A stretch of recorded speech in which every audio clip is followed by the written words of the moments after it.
He had been the city's most mysterious librarian for 10 years. He never talked, never smiled, just worked. The other staff called him the ghost because he silently appeared everywhere books needed organizing. But that day, when an armed man entered the library, his reaction shocked everyone. Within seconds, he had neutralized the threat completely. "Delta Force," whispered his supervisor, and in that moment, everyone realized that this silent librarian was anything but ordinary. Before we continue with this powerful story of hidden combat expertise, tell me in the comments which city you're watching from today, and if you believe stories like this deserve to be told, hit that subscribe button. But what happened in those crucial seconds would reveal a truth that had been hidden for 10 years. The Central City Library was a cornerstone of the downtown district, serving over 50,000 residents with everything from children's story time to research assistance for college students.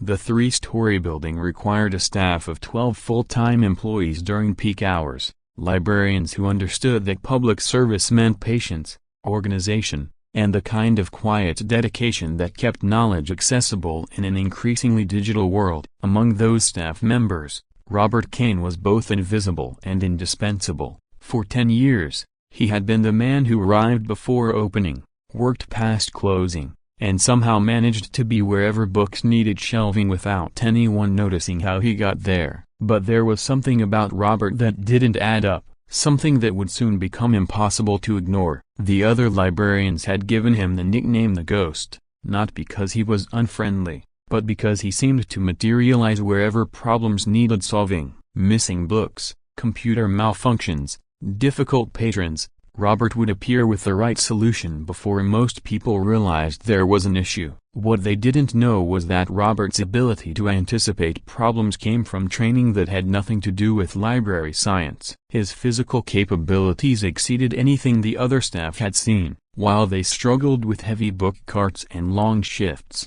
Robert worked 12-hour days without showing fatigue. He could lift shelving units that required 2 people, organize complex filing systems by intuition, and navigate the library's 3 floors in complete darkness without ever making a sound. But it was his awareness that should have been the first clue. Robert didn't just work, he watched, always watching. Every person who entered the library, every unusual behavior, every change in routine. Robert cataloged it all with the systematic attention of someone trained to identify threats that others couldn't see. The staff thought it was just dedication to library security. They had no idea it was something far more specialized. And then came the afternoon that changed everything. November 3rd started like any other day. Robert had arrived at 7:00 a.m., processed returns, and was reshelving books in the history section when he noticed something wrong. A man in a heavy coat had been sitting at the same computer terminal for 3 hours,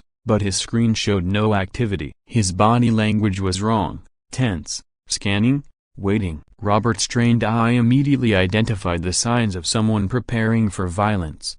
In that instant, 10 years of peaceful library service disappeared. Robert Kane, the quiet librarian, was gone. Someone else took his place. The man suddenly stood up, pulled a pistol from his coat, and shouted for everyone to get on the ground. 23 people in the library, students, elderly patrons, mothers with children, all frozen in terror as an armed stranger took control of their safe space. But Robert was already moving, not running, flowing, using the stacks and furniture with the unconscious efficiency of someone who had done this before. The other staff members, watching from behind the circulation desk, saw something impossible, their quiet, methodical colleague moving like a predator. What happened next lasted less than 30 seconds.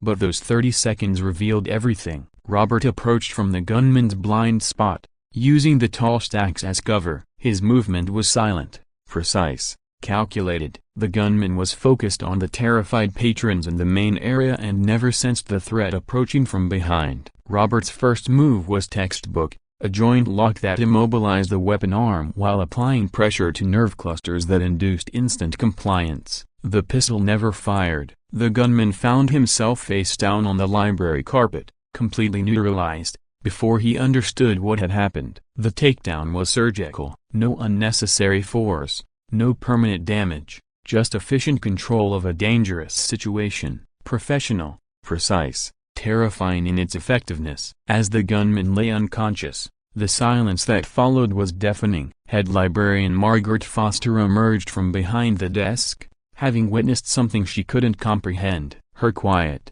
reliable Robert stood over an armed man, showing no signs of stress, no indication that anything unusual had occurred. "Robert," Margaret's voice was barely a whisper. "How did you?"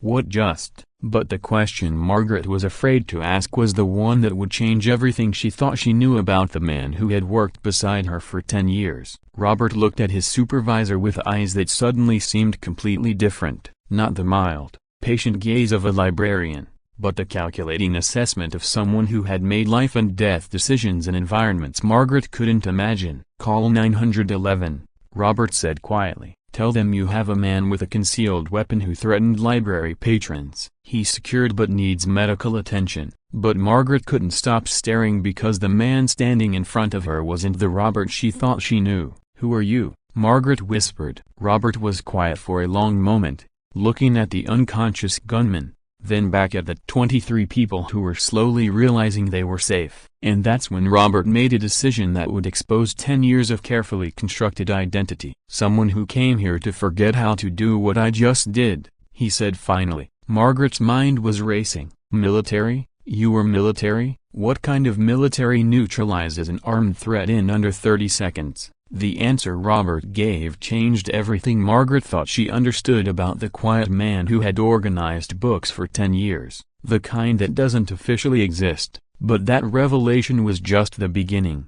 because the police investigation would uncover something even more shocking. When Detective Sarah Martinez arrived with backup, the unconscious gunman was identified as Thomas Walsh, a man with a history of armed robbery who had been targeting public buildings with large crowds. His plan had been to rob patrons and demand access to any cash the library kept for fines and fees. What he hadn't planned for was encountering someone with Robert's background. "This is a dangerous individual," Detective Martinez told Margaret after Walsh was arrested. "Armed robbery, assault, history of violence against civilians. Your librarian saved lives today. How did he know Walsh was a threat before he drew the weapon?" Margaret looked at Robert, who was standing apart from the group, watching the perimeter with the unconscious alertness that Margaret now recognized wasn't library security. It was something far more specialized. But the detective's next question would force Robert to reveal even more. "Mr. Kane,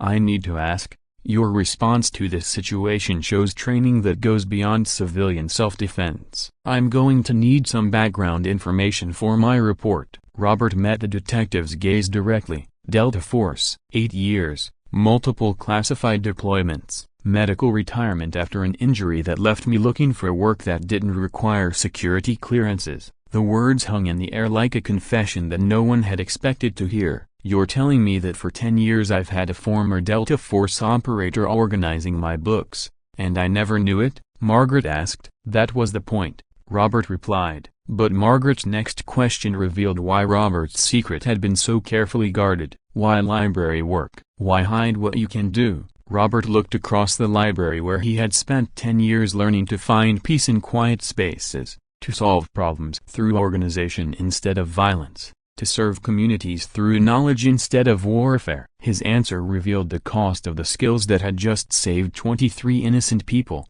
"Because everything I was trained to do was about ending threats efficiently. I wanted to learn how to preserve and protect things instead of destroy them." But the day's events had forced Robert to confront a truth he had been avoiding for 10 years. The skills that made him lethal in combat were the same skills that had protected innocent people from violence. Maybe there was a way to honor both identities, the warrior he had been and the peaceful man he was trying to become. 3 weeks later, Robert made a decision that would change not just his life, but the safety of public institutions throughout the region. He began offering security consulting to libraries, schools, and community centers, places where vulnerable populations gathered and needed protection from the kind of violence that had threatened his library. The work allowed him to use his tactical expertise for protection instead of offense, teaching staff how to recognize threats and respond to emergencies without becoming warriors themselves. The quiet librarian who had wanted to disappear from his military past found a way to honor both the man he had been and the man he was becoming.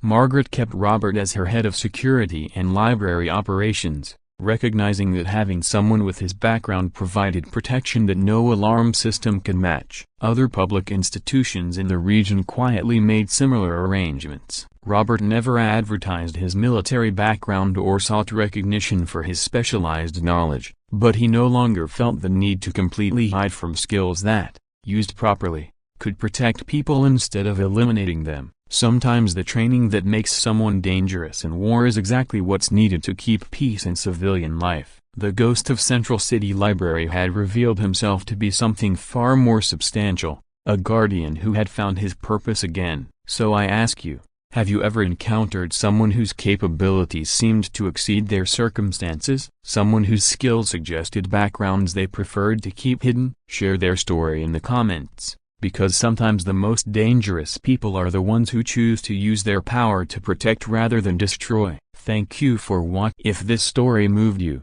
subscribe and help us honor the quiet protectors who carry specialized knowledge into civilian life. And remember, sometimes the most ordinary-looking people are capable of the most extraordinary things when the people they care about are threatened.